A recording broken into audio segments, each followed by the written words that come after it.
invité Richard Ferrand, secrétaire général député du Finistère. Richard Ferrand, bonjour. Bonjour. Et secrétaire général de La République En Marche. D'ailleurs, le parti sera fondé quand ? Bien, écoutez, nous avons dit que nous ferons un congrès fondateur avant le 14 juillet. Donc on va préciser la date, trouver le lieu, mais ce sera avant le 14 juillet. Oui, dans la première quinzaine de juillet. Oui. Première quinzaine de juillet. Législative, donc 428 candidats déjà investis par La République En Marche. 428, on est bien d'accord. Il en manque 148. Alors, on est bien d'accord sur le chiffre. On est d'accord, mais permettez-moi quand même de parler des 428. Oui. Il en manque 148, je vais revenir pourquoi. Oui, mais les 428, parlez-en. J'en suis fier, j'en suis très fier. Oui. Parce que d'abord, il y a autant de femmes que d'hommes. Il y a 95% de nos candidats qui ont une activité professionnelle. Nous voulons, par ces choix de renouvellement, on veut remettre les Françaises et les Français dans le match de notre démocratie. On veut qu'ils se réemparent de la vie politique française. Vous voyez, le renouvellement, c'est la promesse fondatrice d'Emmanuel Macron. Le 6 avril 2016, il a dit En Marche ira sur deux jambes, le rassemblement et le renouvellement. Par la démonstration que nous apportons là, avec 77% de nos candidats qui n'exercent aucun mandat, nous sommes en train d'opérer la vraie révolution de la représentation de notre vie nationale. Et croyez bien que nous irons jusqu'au bout de cette logique. Bon, vous irez jusqu'au bout. Nous allons y revenir. Vous irez jusqu'au bout, Richard Ferrand. C'est déjà une première petite indication. Mais je vais y revenir. Donc 428 candidats, des candidats MoDem aussi, MoDem République En Marche. Il y en a combien ? Écoutez, à ce stade, je vais vous répondre, une quarantaine. Mais surtout, ce que je voudrais bien expliquer, c'est que la Commission nationale d'investiture, qu'a présidé Monsieur Delevoye, avec 6 femmes et 2 autres hommes, 9 membres, ont examiné 19 000 candidatures. C'est un travail colossal. Donc, ensuite, on reçu 10% d'entre eux pour voir si ils auraient le temps de faire campagne, s'ils connaissaient bien le programme, etc. Il y a eu déjà dans la manière de faire quelque chose de tout à fait différent de ce que font traditionnellement les appareils politiques. C'est peut-être pour ça qu'effectivement il y a eu Mourad Boudjelal qui s'est retrouvé candidat alors qu'il ne l'avait pas voulu. Ou Thierry Robert à La Réunion qui lui était sous le coup d'une condamnation. Il n'avait pas un casier judiciaire vierge. Non, il y a eu au total 14 erreurs, voilà, exactement, qui ont été rectifiées dans l'heure qui a suivi. Bon, écoutez, certes, ce fut une erreur, mais elle a été rapidement faite. Mais la démarche, cette commission nationale indépendante, et comment on a travaillé avec le MoDem, on a dit finalement, il faut que chacun envoie ses candidatures, ses ressources humaines, si je puis dire, les citoyennes et les citoyens qui veulent s'engager, pour que ensuite la commission choisisse chaque fois le meilleur candidat. Et le meilleur candidat, c'est quoi ? C'est celui qui incarne le mieux nos valeurs, nos idées, qui soit le retour de ce qu'on appelle la société civile dans la vie politique. C'est comme ça que les choses se sont faites, et non pas par des accords d'apothicaire. Alors, 46 ans. Je t'en donne 5, je t'en donne 6. Ça, nous, on fait pas d'accords d'appareil. Jamais. Je vais en parler des accords d'apothicaire avec François Bayrou, peut-être. Il n'y en a pas. Alors... Il n'y en a pas. Non, puisque la règle était celle que je viens de vous dire. Il y avait l'idée qu'il fallait Promesse non tenue, dit François Bayrou. Attendez, monsieur Bourdin. Oui. Ce dont nous sommes convenus d'ailleurs, monsieur Bayrou avait eu l'occasion de le dire sur le plateau de France 2 le 22 février. Il n'y a pas d'accord d'appareil. Nous avons dit envoyons les meilleurs d'entre nous pour voir comment ensemble on sélectionne la meilleure équipe de France pour que demain l'Assemblée nationale ressemble à la France. C'était ça l'idée, dans le respect des sensibilités. Et on avait dit, lorsque ce seront des personnes qui viendront du MoDem, eh bien, ils siégeront dans un groupe qui aura son identité. Au départ, l'exigence de François Bayrou, qui était tout à fait fondée, souvenez-vous, c'était faire sans délai une loi sur la moralisation de la vie publique. Le président Emmanuel Macron a indiqué que ce serait le premier texte qui serait adopté par le Conseil des ministres. Ensuite, il y avait une exigence forte de M. Bayrou qui était, lorsqu'il a dit qu'il ne se présentait pas, que la rémunération du travail soit mieux prise en compte.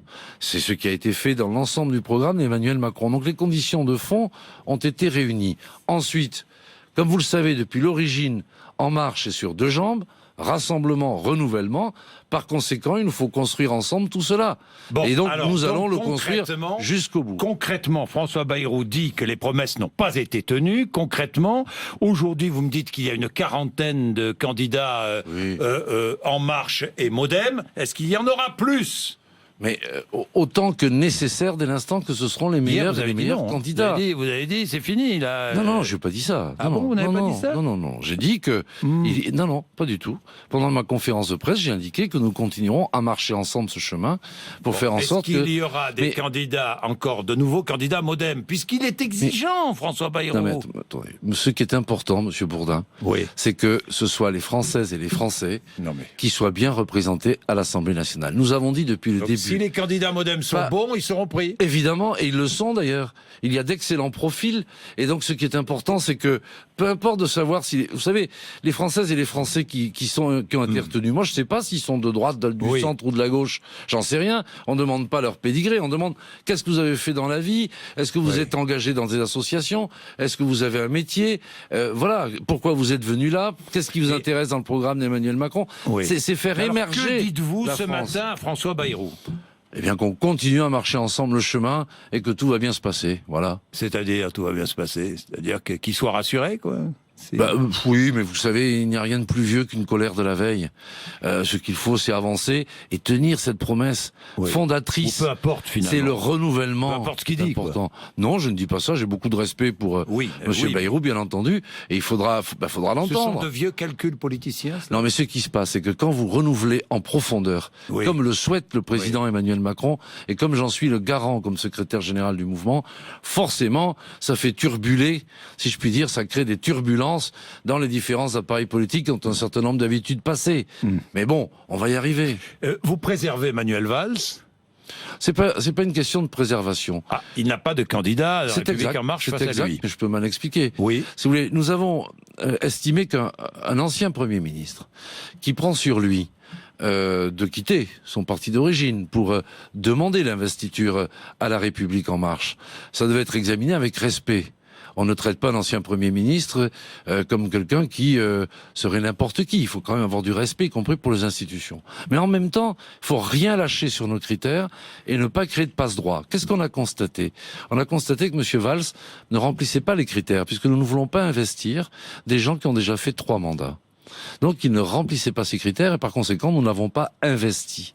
Mais nous avons considéré que compte tenu de ce qu'il fut et des engagements qu'il a pris de s'inscrire dans l'action du président de la République, eh bien il ne fallait pas, au motif que ce serait des querelles ou de la rancune ou de la vindicte, essayer d'empêcher son élection. C'est une première marque de faiblesse d'Emmanuel Macron ou pas? Au contraire, c'est une marque de grandeur, je trouve, puisqu'il est de notoriété publique, que les affinités entre les deux hommes sont assez imparfaites.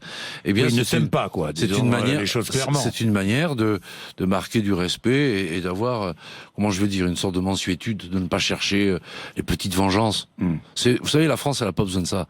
La France, elle a besoin qu'on se rassemble. La France, et c'est ça que veulent les Français. Moi, j'ai fait plus de 40 réunions publiques pendant la campagne présidentielle. Quand, à l'issue de réunions publiques, je discutais avec les gens qui étaient venus à ces réunions, qu'est-ce qu'ils demandaient?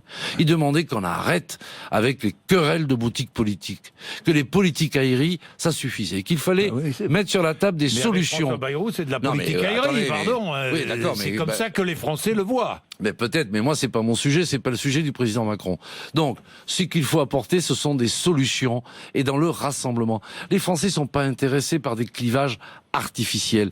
Ils veulent des gens sérieux, qui bossent et qui apportent des réponses aux problèmes qu'ils rencontrent. Pas de candidat contre Marisol Touraine? Non, attendez. Non. Pour l'instant, ce que nous avons dit, c'est qu'il y avait un certain nombre de circonscriptions qui n'étaient pas pourvues. Pourquoi? Parce que, par exemple, outre-mer, il y a encore des discussions qui sont en cours. Et parce que, par ailleurs, nous voulons laisser de la place, de l'espace pour que ce rassemblement puisse se faire. Puisque ce que nous voulons, c'est qu'il y ait à la fois des citoyens, mais aussi des élus locaux, etc., qui puissent dire, bien moi, je viens. Oui, mais alors pourquoi ne pas avoir mis de candidats face à Marisol Touraine, face à Stéphane Le Foll, face à Myriam El Khomri? Pourquoi? Pour leur laisser le champ libre? Non, pas du tout. C'est pour dire, écoutez, vous, mais comme d'autres, de la droite. Oui, je vais y venir. Si vous souhaitez rejoindre le rassemblement du président Macron, ça vous est quitter le Parti Socialiste. Ça vous est loisible, mais de toute façon, c'est mercredi. Quitter le Parti Socialiste. Ah bah évidemment, puisqu'on ne peut pas. Ils devront quitter le Parti Socialiste. On ne peut, oui, on ne peut pas porter les couleurs de la République en marche et être membre de notre parti. Vous leur dites aujourd'hui, on peut y adhérer. Faites le choix. Bah oui, bien sûr, comme j'ai fait vous moi. Quittez le parti, voilà, comme vous avez fait. Bah oui. Et à ce moment-là, il n'y aura pas de candidat contre vous. Si vous ne quittez pas le parti, il y aura un candidat contre eux. Vous avez tout compris. Bon, d'accord. Bon, ben maintenant, au moins c'est clair. Au moins c'est clair. Bah, bon, voyez. Alors, Richard Ferrand. Vous dites que je fais de la langue de bois, vous voyez que j'en fais pas. Vous voyez, non, mais parce que je crains beaucoup la langue de bois. Ouais, mais moi, j'en fais pas. On va voir si vous en faites. Tiens, on va voir. Avec la droite, maintenant.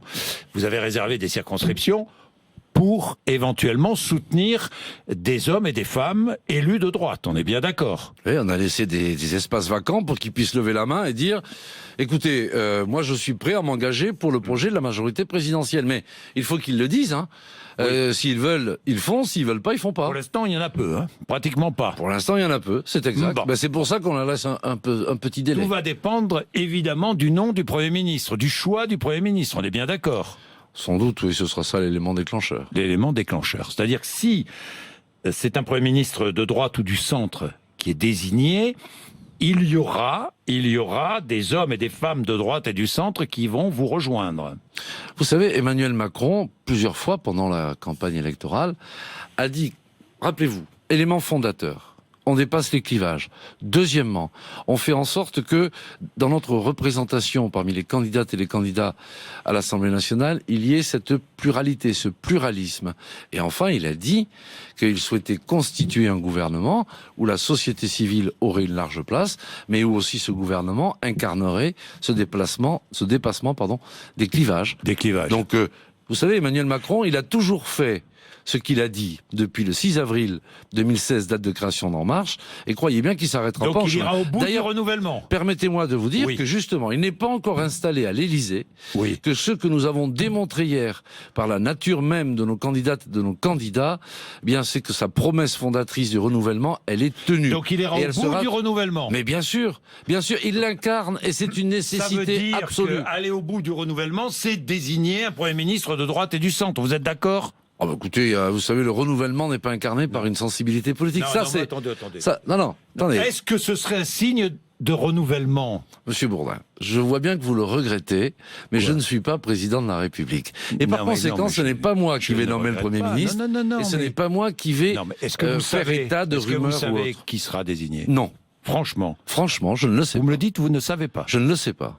Je ne le sais pas. Et je vais vous dire, c'est très bien, parce que si je le savais, je serais obligé de vous mentir. Bon, alors il y a Donc je préfère vous confesser mon ignorance plutôt que vous mentir. C'est celui d'Édouard Philippe, le député maire du Havre. Est-ce que ce serait un bon choix à vos yeux? Je n'ai pas jugé. Je vous assure, dites toujours... D'accord, mais je ne vous demande pas, mais est-ce que ce serait un bon choix? Laissez-moi vous répondre. Oui. Vous allez dire peut-être que je fais de la langue de bois. Oui, ça y est. La vérité, c'est que moi, je suis respectueux des institutions. J'ai un profond respect pour Emmanuel Macron et je ne trouverai pas à la hauteur de venir à votre micro dire « Ah tiens, il devrait choisir celui-là, c'est le là. » Non, mais est-ce que ce serait un bon choix, je vous dis? Moi, Édouard Philippe, je le connais peu. Je l'ai croisé 2-3 fois à l'Assemblée nationale. Je sais que c'est un homme qui jouit de l'estime de l'ensemble des collègues. C'est tout ce que je peux vous dire. Oui. Mais on se connaît pas bien, donc je peux pas vous en dire. Parce que hier au Havre, il a tenu un discours vraiment de politique nationale et internationale, assez surprenant dans une cérémonie locale, sans aucune différence notable avec ce qu'avait défendu Emmanuel Macron pendant la campagne présidentielle. C'est ce que tout le monde a noté. Eh bien, c'est bien de l'avoir noté. C'est bien de l'avoir noté. Ça veut dire qu'il est apte au rassemblement. Il est apte au rassemblement. Il est apte au rassemblement et au renouvellement. Bah, c'est ce que vous me dites. Et au renouvellement. Et au renouvellement, bien sûr, ce serait une figure nouvelle de la politique française. Ce serait un bon choix. Bah, écoutez, je transmettrai au président votre conseil. Non, mais c'est ce que... Non, c'est pas moi. Hein. Moi, j'ai rien à dire là-dedans. Je n'ai rien à dire là-dedans. Dites-moi, qu'est-ce que vous allez faire dans les premiers jours de l'exercice du pouvoir? Le premier texte, vous m'avez dit, sera le renouvellement, la moralisation de la vie politique. Oui. Alors, moralisation, comment? En gros, pour nous rappeler ce qu'avait promis Emmanuel Macron. Alors, dans l'ordre, interdiction pour l'ensemble des parlementaires d'avoir des emplois familiaux, si je puis dire, c'est-à-dire d'embaucher son épouse, ses enfants ou je ne sais qui. Première. Deuxièmement, même interdiction d'avoir une société de conseil, car un certain nombre de parlementaires avaient des sociétés de conseil qui faisaient que parfois ils étaient dans le travail sur une loi et ils avaient des intérêts, si vous voulez, avec telle ou telle entreprise. Alors ça ne veut pas dire que ils étaient corrompus, c'est pas ça que je suis en train de dire. Simplement, ça crée un conflit d'intérêts, quoi. Ça crée une complication dans la légitimation, si vous voulez, des positions qu'ils peuvent prendre. Donc ça, c'est un deuxième impératif que l'on veut mettre dans la loi. Le troisième, c'est la réduction du nombre de parlementaires. Nous considérons que il est possible de bien gouverner la France sans avoir autant de parlementaires et de bien représenter les territoires. Donc, et ensuite toute une série de règles de déontologie, de contrôle, la fiscalisation de l'ensemble des indemnités, car tel n'est pas le cas aujourd'hui. Voilà, grosso modo, si vous voulez, l'architecture de ce texte qui sera proposé. Ce sera le premier texte. Hein. Le président élu a dit qu'il souhaitait... Premier Conseil des ministres, premier ce texte. C'est ça. Premier texte présenté. Oui. Bien, il y en aura d'autres. D'abord, un mot, tiens, j'avais oublié de vous poser la question. Le Premier ministre sera désigné dimanche soir ou lundi ? Emmanuel Macron a parlé de lundi. Pas dimanche soir, vous êtes certain ? La dernière fois que je l'ai entendu parler, il a dit je le nommerai le lundi. Bon, Richard Ferrand. Ensuite, il y aura les ordonnances sur une réforme du droit du travail. Et ça fait gronder déjà, vous l'avez remarqué, oui. J'imagine. Là, il y tient, vraiment, ça va... Parce que François Bayrou lui recommande de... Oui. Encore une fois, d'ailleurs, il est très présent finalement, François Bayrou, dans ses conseils. Il est de bons conseils. Oui, oui. Non, là, il est de bons conseils, là d'une manière générale. Non, mais sur le sujet... Alors je vais vous répondre. Allez-y. Vous savez, il faut bien comprendre, les ordonnances, c'est quoi ? Les ordonnances, c'est pas quelque chose qui empêche la concertation et le dialogue social. Les ordonnances, c'est une décision du Parlement de donner au gouvernement la capacité à préparer son texte et ensuite on le ratifie en bloc. Et donc on nous dit, mais ça empêche le dialogue. Non, ça empêche l'enlisement dans le débat parlementaire. Mais la concertation, elle pourra très bien se mener. Au contraire, ça va lui laisser plus de temps avec les organisations syndicales, etc. Donc, là-dessus, pas de crainte. La deuxième chose, c'est que tous les rapports, études, points de vue sont connus. Puisque le rapport Combrexel, toute une série de textes qui ont été déjà mis sur la table voici peu de mois, sont connus. Les positions des organisations syndicales sur bien des points sont connues. Donc, plus que la méthode, ce qui est important, c'est quoi ? C'est que l'on souhaite que ce soit au plus près du terrain, avec des accords. Pas d'accord, ça n'avance pas. On puisse discuter dans les entreprises ou dans les branches. Que l'on arrête de dire que c'est de Paris, par la loi, par des choses qui s'imposent à tout le monde, qu'on peut tout gérer. Aucune entreprise ne ressemble à une autre. Pourquoi des règles communes entre le petit artisan et la grosse boîte du CAC 40 ? Ça n'a pas de sens. Donc il faut un cadre qui soit un ordre public social, évidemment, qu'on ne fasse pas n'importe quoi. Ensuite, on dit il faut négocier au niveau des entreprises, mais il faut qu'il y ait des accords, c'est-à-dire que les salariés soient représentés, et sinon c'est les accords de branche qui s'appliquent. Vous ne reculerez pas sur ce texte. Ah, mais on va pas commencer par reculer. Quand on marche, on avance. Donc les ordonnances, oui, avant l'été. C'est le projet que le président de la République a indiqué vouloir conduire à bien. Et vous tiendrez là-dessus. Écoute, il n'y a pas de raison qu'il cale là-dessus. Non, mais je suis d'accord. Est-il vrai que le prélèvement à la source sera repoussé d'1 an ? Non, ce qui a été dit, c'est qu'il fallait l'expérimenter d'abord avant de le généraliser. On l'expérimentera en janvier, si j'ai bien compris. Voilà, c'est ça. Et les sénatoriales, repoussées d'1 an aussi ? Ça, je ne sais pas d'où vient cette rumeur. Bon, ce n'est qu'une rumeur, donc. Je vois pas d'où ça vient, ouais. Bon, écoutez... Vous avez des réponses précises ? Pas tout à fait, il me manque une ou deux réponses. Allez-y. Richard. Mais il me manque surtout la réponse essentielle. Dire le renouvellement, la fin du renouvellement. Écoutez, rendez-vous jeudi prochain, puisque c'est mercredi que l'ensemble des candidatures sera connu, et vous pourrez vérifier et en juger vous-même que la promesse de renouvellement, qui est d'ailleurs déjà tenue. Il y a beaucoup je trouve qu'on n'insiste pas assez, parce que on vient toujours par exemple, j'ai un tweet qui nous disent combien de que Monsieur Ferrand, que Richard Ferrand, Richard Ferrand aussi, c'est la coutume, nous disent combien de candidats sont fils ou filles de maires, sénateurs, députés, anciens élus. Il y en a beaucoup ou pas, non ? Mais ça va pas, mais bien sûr que non. Non, écoutez, vous savez quoi ? Il faut quand même prendre la mesure de la prouesse qui a été réalisée. La parité parfaite. 95% des candidats qui sont en activité professionnelle. 77% qui n'ont aucun mandat. Et la promesse de la société civile, c'est-à-dire de gens qui n'exercent strictement ou qui n'ont jamais exercé aucun mandat dans leur vie passée, c'est plus de la moitié. Toutes les promesses d'Emmanuel Macron sur le renouvellement sont d'ores et déjà tenues. Il en manque une. Et maintenant, le rassemblement, c'est la phase 2, à partir de la semaine prochaine, pour faire en sorte que justement nous puissions continuer à avancer sur deux jambes, rassemblement, renouvellement. Donc, et nous tiendrons bon. Il manque la deuxième jambe, on attendra le début non, de la semaine. Le rassemblement existe déjà. Oui, mais le regardez la pluralité. On va attendre un peu le début de la semaine. Mais le renouvellement, il se fait aussi à la base par nos candidates et nos candidats, pas que par le sommet. Bon, d'accord. Mais c'est encore mieux si ça se fait par les deux, je vous l'accorde. Ah, voilà. Bon, 8h56. Merci Richard Ferrand Merci à vous d'être venu nous voir. Retrouvez